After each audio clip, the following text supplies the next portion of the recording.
Next topic we are starting is the angle of contact. Basically, you can see three diagrams. First one is this.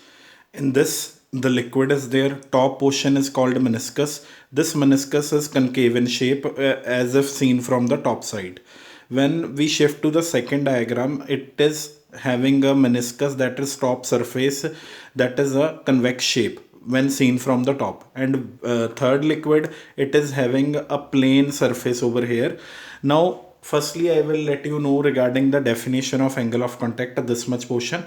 The angle of contact is the angle which the tangent to the liquid makes with the solid surface at the point of contact. Kindly see, this is the tangent, and at the point of contact, this tangent makes with the solid surface inside the liquid. This is called angle of contact.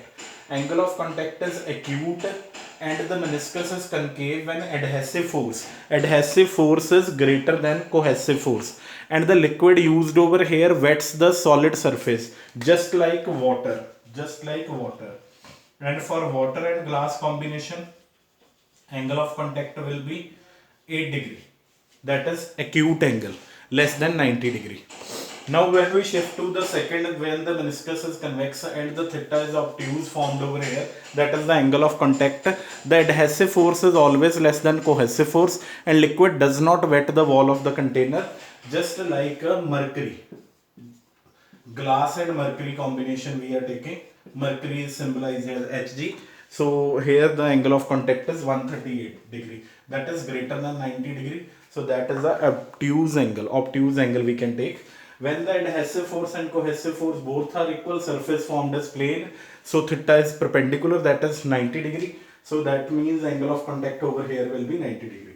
So taking further, angle of contact depend on four factors. One is the temperature of the liquid, second is the medium above the free surface, cleanliness of the surface in contact, nature of the solid and liquid in contact. So this is the sum of for the angle of contact. Angle of contact is represented by theta. Theta is the angle which the tangent of the liquid surface at the point of contact makes with the solid surface inside it. That is called angle of contact. So here angle of contact in the first case was acute when the liquid wets the wall of container, such as water and glass combination. Adhesive force must be greater than cohesive force, then the theta will be acute angle of contact. When we shift to the second case, obtuse case, angle of contact is obtuse and angle is 130 degree. Liquid does not wet the surface of the container, and meniscus top surface is always convex. And third is the plane surface with you. Thank you.